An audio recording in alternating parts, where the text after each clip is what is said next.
încrederea începe cu mine. Încrederea începe cu: sunt eu capabil să fac asta? Sunt eu capabil să conduc acest business? În vremuri bune sau mai puțin bune? Sunt eu capabil să ies din această situație? Și apoi ea se transmite mai departe.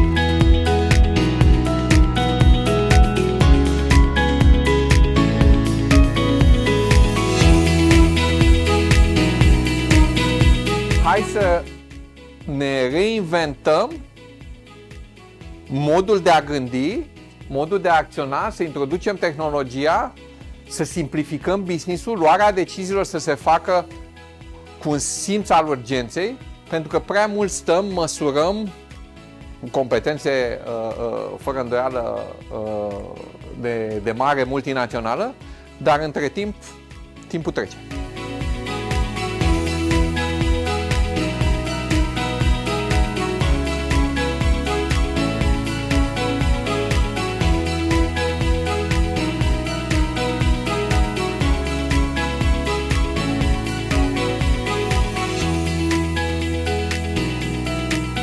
Eu cred că țara asta ar avea, ca să nu mai vorbesc de noi oameni, dacă am gândit lucrurile împreună, am fi în altă parte, mult mai bine.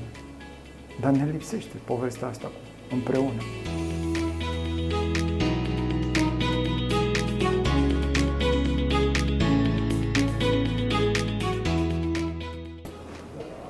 În seara asta am fost chemat aici să vorbesc despre sens și despre rost.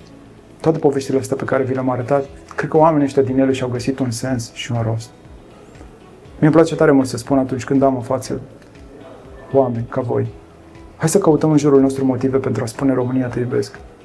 Și dacă nu le găsim, și este foarte posibil să nu le găsim, atunci hai să le construim împreună. Și împreună să ne găsim sensul și rostul ăsta despre care tot vorbim. Mulți ani tare mult!